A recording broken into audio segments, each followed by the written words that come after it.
Light on the wabash.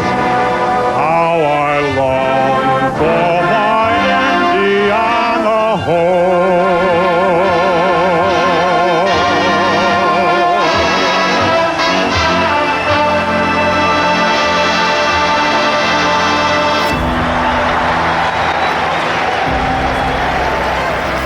And now for the most famous words in motorsports. Drivers, start your engine! Right on the tail of Marco Andretti! Can a teenager win in Indianapolis? Here's the finish. Sam Horton Jr. makes the pass. He'll win it. Sam Horton Jr. It's not a tour de force. It's a tour de pin. I don't know what it is. Danny Sullivan gets him. Danny Sullivan gets him down. No, he's swirling. No, he's spinning. Danny Sullivan spins.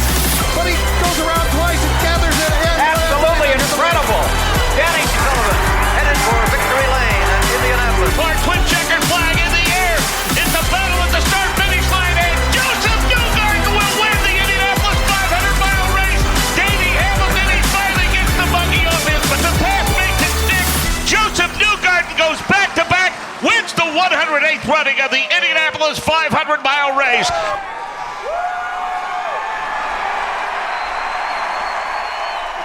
We welcome you back to what is another episode of the Indianapolis 500 podcast, a Borg Word production.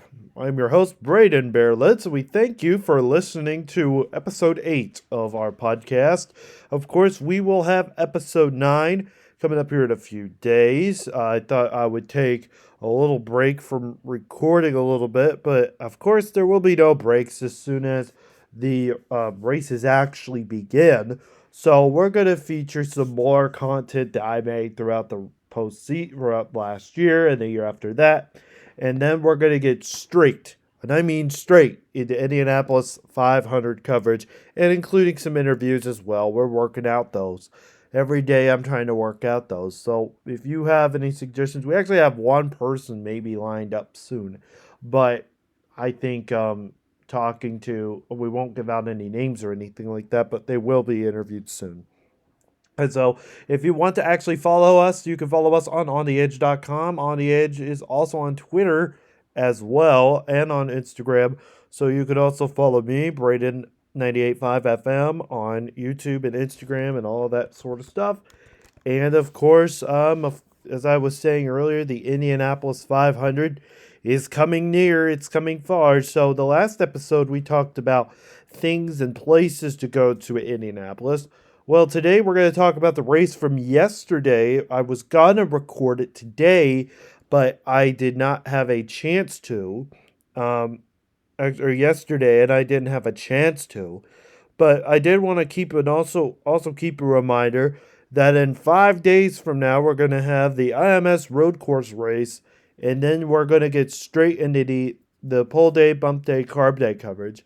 And then we're an analysis as well. And then get straight to the Indy 500 and some post-analysis.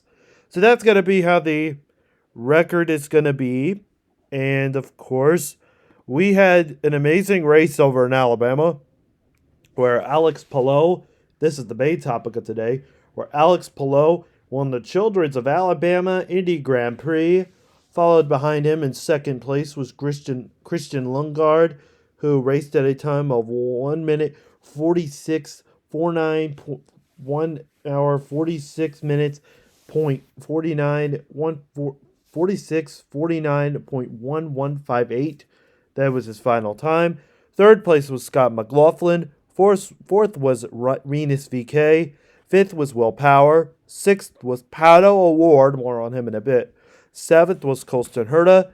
Eighth was Alexander Rossi. Ninth was Nolan Siegel. 10th was Joseph Newgarden.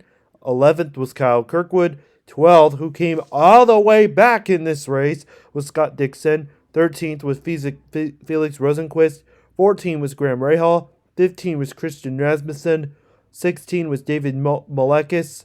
17th was Marcus Armstrong. Finishing 18th was Santino Ferrucci. And finishing 19th was Connor Daly. Finishing 20th was Marcus Ericsson. Finishing 21st is Kiffin Simpson. 22nd is Stingray Robb. 23rd is Callum Mayotte. 24th, Delvin DiFrancesco. 25th, Robert Schwartzman. 26th, Louis Foster. And 27th, rounding out the field, is Jacob Abel.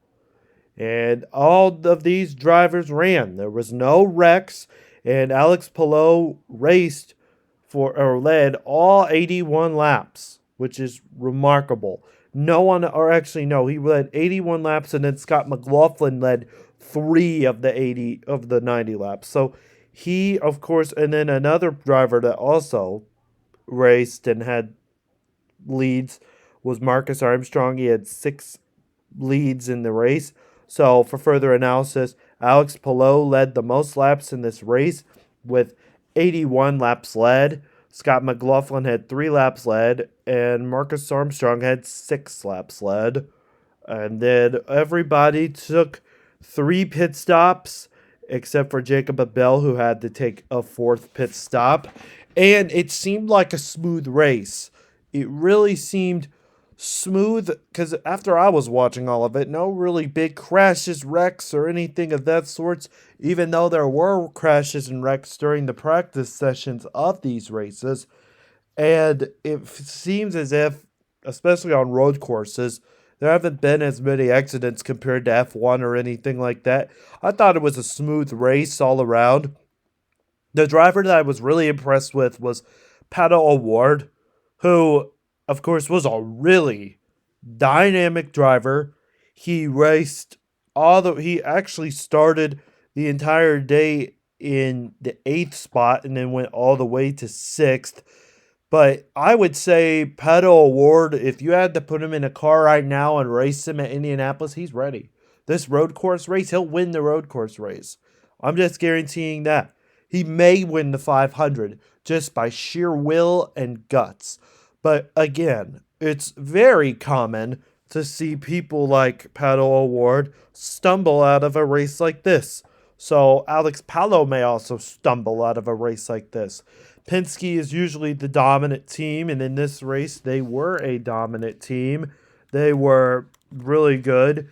For the most part, I thought Alex Palou, him winning the race, was fair. It was a really not really closely contested race, but of course, Alex Palou did tell the press, he said it was probably his best race, and I can agree.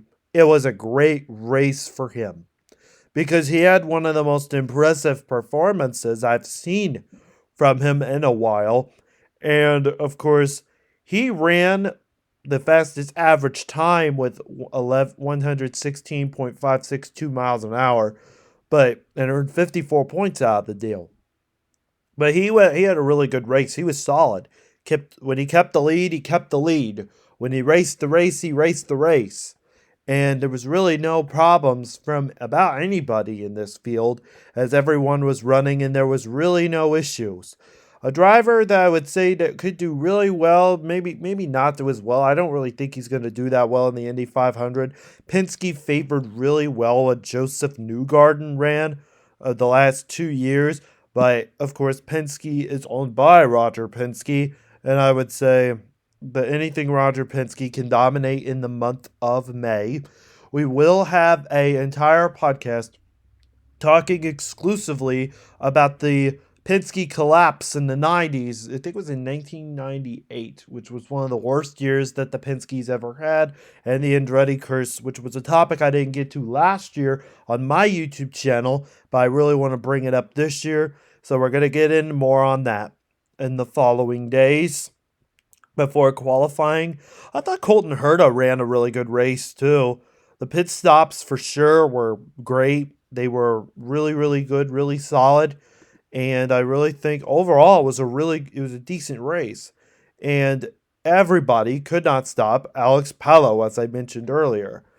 And not only was that, it's not a problem. I'll tell you, his car was really nice too. The Chip Ganassi all-white HRC Honda racing car. Wow, I loved it. I hope they run that in the actual Indianapolis 500 because it had red, white, and blue on it. And it was really good all the way around. But, of course, we didn't see many wrecks in this race. I don't think there was any. But, of course, actually there wasn't any. And I thought it was really good, but Palo, and most of all, Barber Motor Speedway was a good track, represented really well by IndyCar. And of course, Lundgaard was really good as well. But I just thought it was a clean, basically, I'm saying it was a clean and solid race. There was no problems whatsoever. There was no issues whatsoever. And I thought this was a clean and smooth race all the way around. I'm interested to see if this is going to hold up when we race at the Indianapolis Motor Speedway for the road course event, which used to be a Formula One event. And I'm still glad they keep it on the calendar because IndyCar needed that. And I certainly think the fans needed that to try and heal from the wounds of 20 years ago. And that is a really shocking topic as well. Of course, I liked the race. It wasn't, if I had to give it a grade, I'd give it a B plus. It wasn't a overreactive race, to say the least. Really not much to talk about, except for the fact that Alex Palou had a really, really good race. Just really paced himself away from everybody else. Christian Lundgaard would be another story, and Pato O'Ward would be another story. But the last story I would also say, Scott Dixon. My gosh, Scott Dixon, where did he come from? He started at 26th on the grid and went all the way to finishing 12th in the race. It shows you that he's one of the best drivers out there and never loses momentum, even if he finishes dead last on an oval. He's so good. This is historically him. He's just doing him things. And Scott Dixon is a great driver. Always has been. One of the goats of IndyCar. Maybe the goat of modern day IndyCar. Him and Dan Weldon, both goats. And he did incredibly well, especially at the end, climbing all the way to the 12th spot. And of course, he ran a fast time too, at 115.502 miles an hour, which of course is, I've seen faster from him, but that's impressive, especially given that he climbed all the way up from 26th to 12th, which is a really good underdog story, but really he's really somebody, now to say the least, Scott Dixon is one of the more better drivers out there in all of IndyCar. And if it wasn't for him, I don't think the sport would grow to where it is now, where it's on Fox. He's part of the reason. He raced throughout the whole IML series, and it was just incredible. He did such an impressive job in the 2008 season and 2009 season. Early 2000s were incredible for him. But he did great in this race. But overall, I would give this race a B-plus rating. But I wish there was more action. I wish we all had more action in that race. But of course, heading into the Indianapolis 500, there is a lot of drivers that I think could make the field. And I think the drivers that I mentioned, except for the last place driver, Jacob Abel, they'll have to really run a good race. And and you're not including drivers like Marco Andretti, I think that who race seasonal, I think the Indianapolis 500 is going to be mostly dominated by the top 20 drivers that I mentioned. And we also had, speaking of that, I didn't want to leave everybody hanging on just the news in Alabama. Congratulations to Alex Palou. He ran a good race. But we need to also talk about some recent news that came out, I think it was yesterday.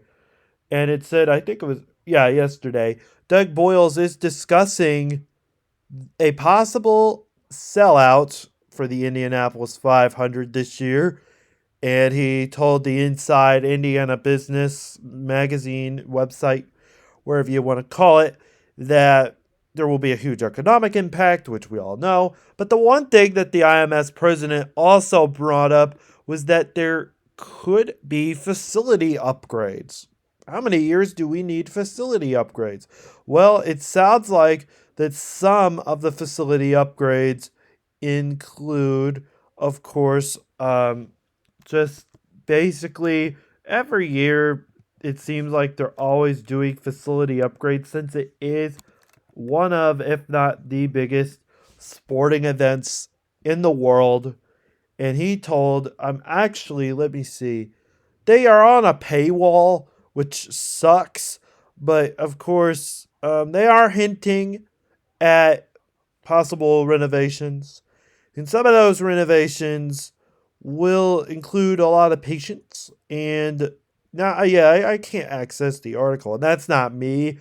It's just, let me see. Yeah, the facility upgrades, it's not really saying, because this whole website, this is what I don't like about journalism nowadays, is that a lot of drivers, or not a lot of drivers, but a lot of newspapers are going virtual, and you have to buy a subscription, which I don't have a lot of money to do, and I don't technically need a subscription. I might send more information if I can find it on the next episode. But the last time the track did do, here we go. Now I found something. And so with the renovations, thank you so much to newscaststudio.com for providing this article for me. And it sounds to me like according to this article, that the latest upgrades that they are making are, for example, actually Newscast Studio. This is a completely different article. I didn't realize that. But they're actually going to be making some production changes or production upgrades for the production trucks going ahead of the Indianapolis 500. And so this is big news when it comes down to IMS Productions, not Fox. Indianapolis Motor Speedway has their own production company, but they will be merging with Fox Sports to cover this event in terms of the IP transition and all that good stuff. But some of the upgrades that they are going to include in the truck, thank you for actually providing me something, by the way, are that they're going to be using high quality cameras, high quality sound. But the big thing that they're going to be adding this year, especially for the upgrades, is that they're going to be using a service called Beck TV, which led the upgrade to include new wires and include Fox Sports on a part of their server for the broadcast. It says on here, initiated under a tight timeline, the HD5 rebuild, which is the scanner that they use for the productions, first will move into IP for mobile production. So it's going to be moving in the new HD5 rebuild model server is going to move into an IP for mobile production. And according to this article, Beck TV deployed a Cisco-based IP core with an Imagine Communications Orchestration System and SMP multi-viewers. The routing infrastructure follows a spine leaf design using the Cisco 9408 chassis with 400 gigs of capacity, chosen to meet bandwidth demands across HD5 and its B and C units while conserving space and weight. According to one of the developers of this project, he says, space and weight are always at a premium in mobile units. This approach helped us achieve the necessary throughput without exceeding the physical footprint. And so, if any of you guys are not in the media or not in the broadcasting and don't have any idea what the guy's even talking about, they're basically setting up a new system where they can use servers to help provide mobile and national television broadcasting. And basically, they're using this big, giant server that will broadcast, that basically puts the picture onto your screen. So you will get an opportunity to see what the server sees, you will see too. So you will see what the server is presenting to you. So it's server picture screen. And they're adding a new 400 gigabyte extensive amount of bandwidth to not only make it accessible for the picture to go on the television screen, but also mobile, not only when they're working on the production, but also to give that to you.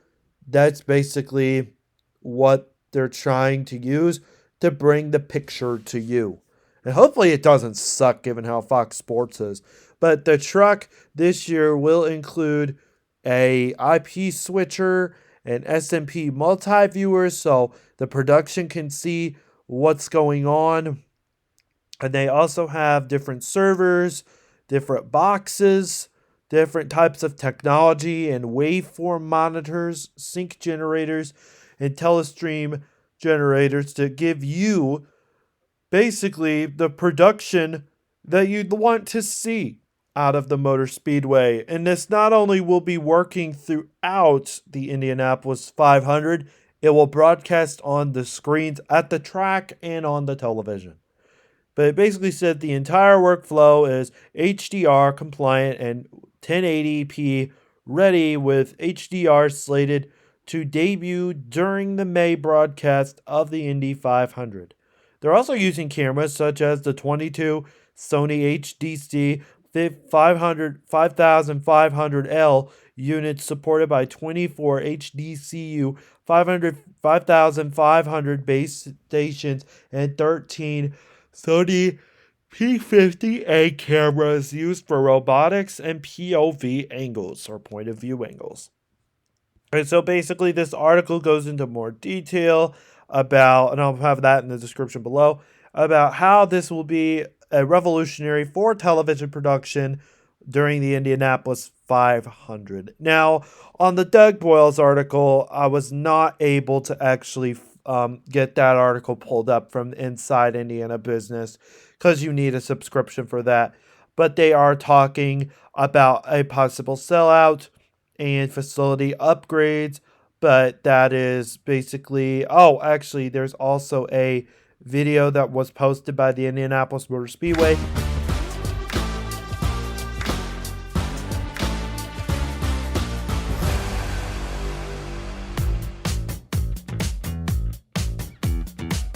Hey Indianapolis Motor Speedway fans, Doug Boyles here with you for another episode of Behind the Bricks, and like we try and do every year, we want you to see what's new when you come through these gates at the Indianapolis Motor Speedway that you can expect when you're watching practice, qualifying, or the races. So let's go inside the Indianapolis Motor Speedway and see what's new for 2025.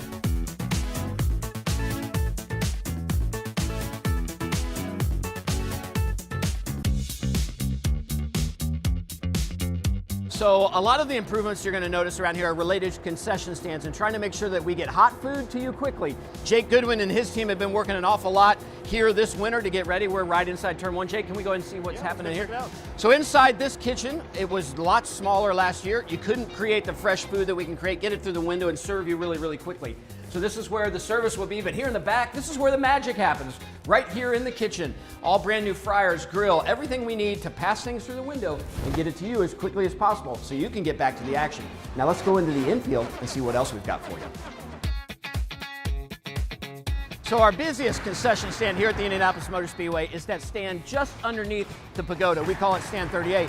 But one of our busier ones is right here under Tower Terrace. This we call stand 40, has gone through a complete renovation. New kitchen, new way the food is going to be served to you. It will be much, much faster on our busier days and give you a better offering of food when you're here. We're almost done in time for this month of May. So nearly 25,000 of you sit here in the paddock box. For 13,000 of you, you're covered by the paddock penthouse right above you. And you will notice this here, all of this steel all the way down the paddock has been refurbished. We've gone through it, made sure its integrity is there, it's cleaned up, we've replaced pieces that had to be replaced, and we've coated it. It's gonna feel a lot newer when you sit here in these paddock seats. And if you're sitting right here in these paddock seats, just across the way, the gas alley break where our drivers walk out to get ready for the race and they bring those cars out, we've got a brand new video board there for you so that you can really see the stuff in high definition and see just exactly how fast your favorite driver is going. So there you have it. Some of the things that have happened in the off-season here at the Indianapolis Motor Speedway, including, if you saw the recent episode of Behind the Bricks, the top of the pagoda will be lit again for race day when you are here for the 109th running of the Indianapolis 500 presented by Gainbridge. Thanks for being a fan of the Indy 500. We look forward to seeing you this month. And until next time, it's Behind the Bricks.